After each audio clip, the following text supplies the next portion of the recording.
Thank you, High Commissioner, and firstly, it's been a wonderful time we're having here with our delegation, but firstly I recognise our Prime Minister, Honourable James Marape, and his lovely wife, all our senior state ministers and members of Parliament, and all our VIPs, former High Commissioners, and all those that are part of the big PNG family is very, very important.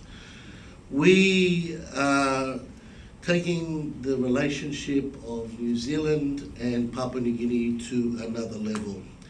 And that is to show our commitment to New Zealand and to the region and to the Pacific, and show our 50 years of being in diplomacy and together is going to get even bigger and better going forward. We've had very successful discussions with the new Prime Minister of New Zealand, and of course my counterpart, Foreign Minister as well, yesterday and today.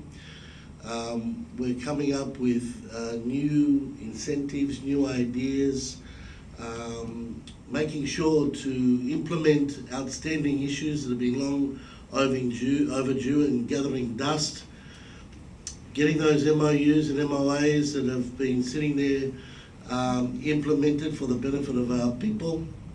But it just shows you what can be done when we all work together as a team and as in partnership together for both our peoples and of course our country. I've been Foreign Minister now for 3 years, and it was not a mistake in appointing our career officer as well as the former Deputy High Commissioner of Australia to take this post as the new New Zealand High Commissioner. So yes, well done, and keep up the fantastic job you are doing with all your staff in taking another level for our High Commission here. But I want to say this,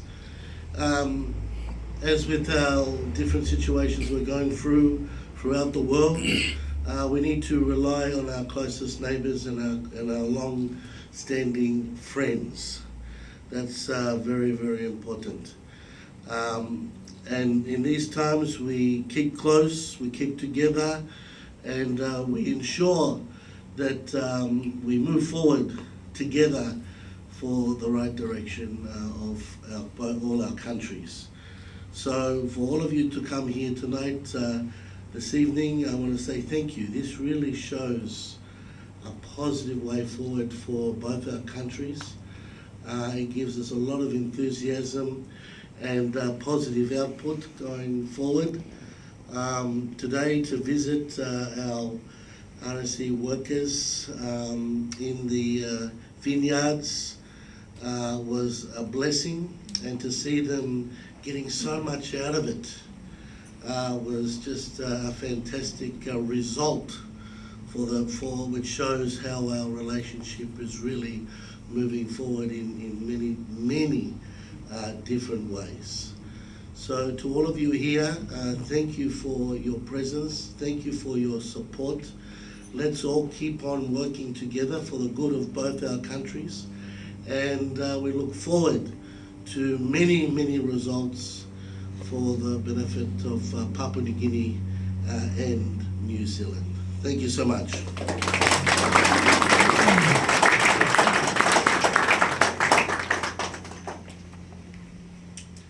Thank you very much, Foreign Minister, for those words. Now I'd like to call upon the Prime Minister to address us, please. Thank you.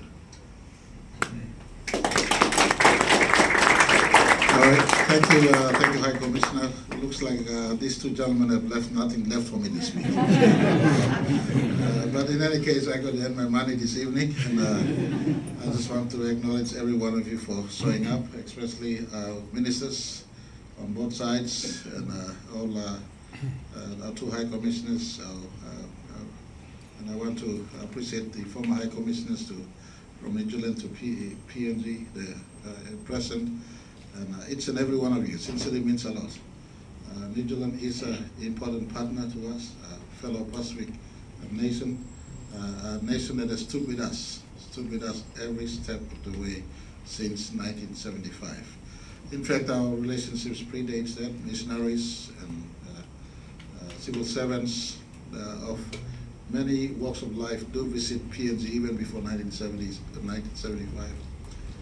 Today I met one elderly lady in full PNG outfit.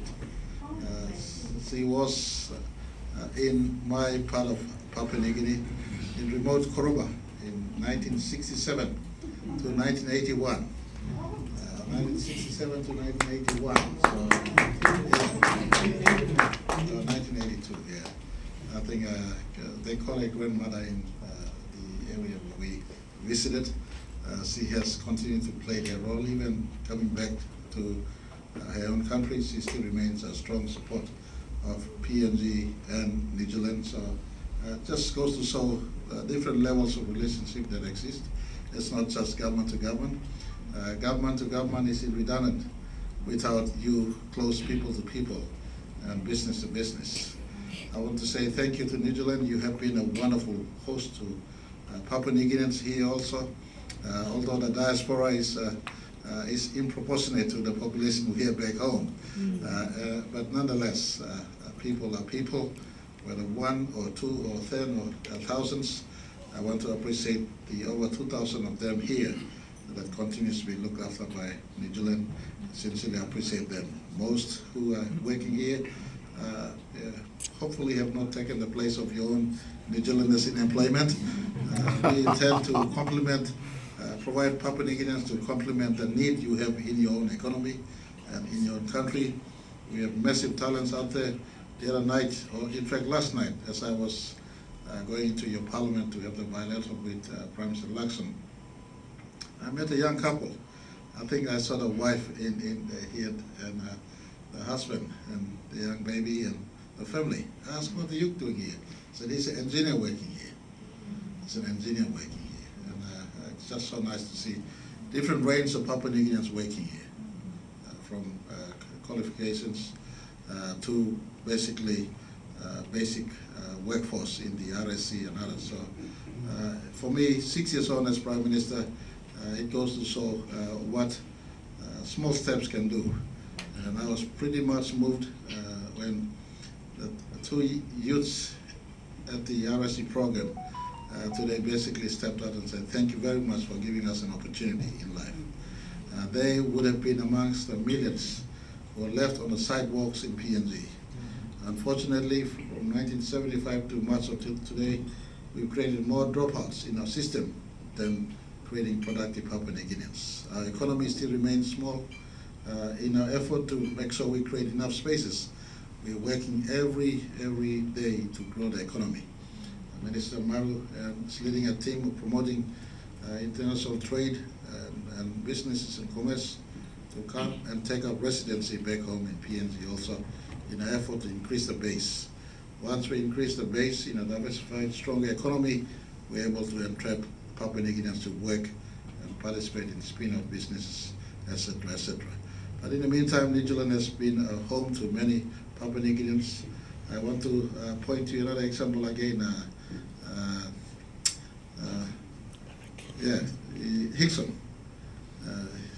He's a businessman here in. He's a big businessman here in Wellington. Palmerston. Palmerston, no, businessman.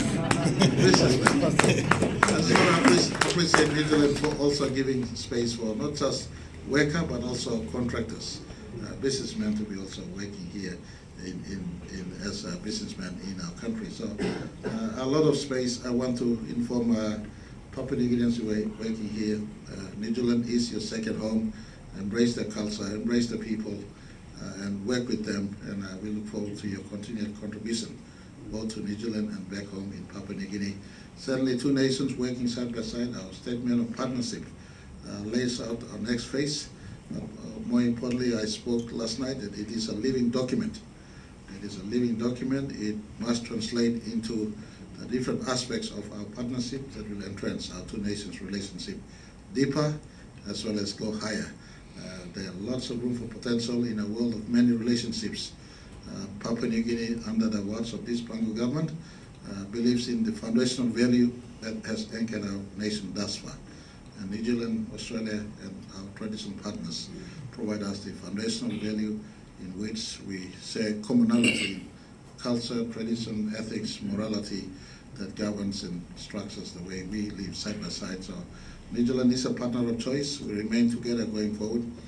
I brought with me a cream of young leaders that some people argue, why are you bringing a big lot of leaders around with you?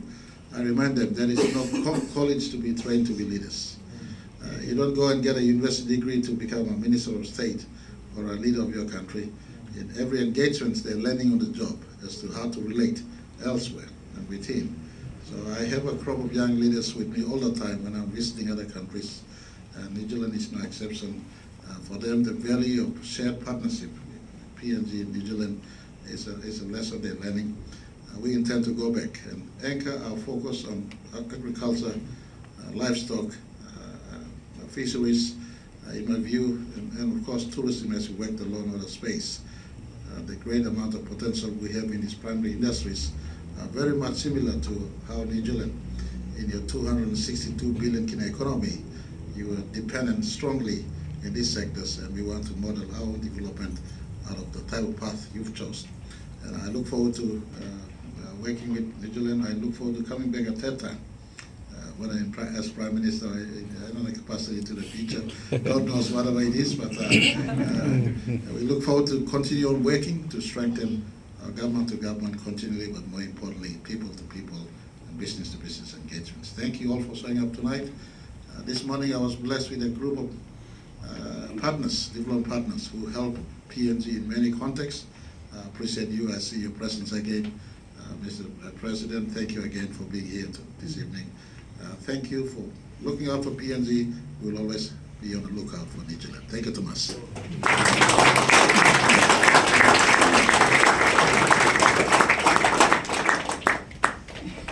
Thank you very much, Prime Minister. That brings to the end of the formalities. If there are some drinks left, please drink. If there is some food left, let's enjoy. But I think it's all about networking. It's about meeting each other, sharing telephone numbers to for us to create that fostered relationship, networking, to engage well in implementing the statement of partnership. With that, please, thank you very much.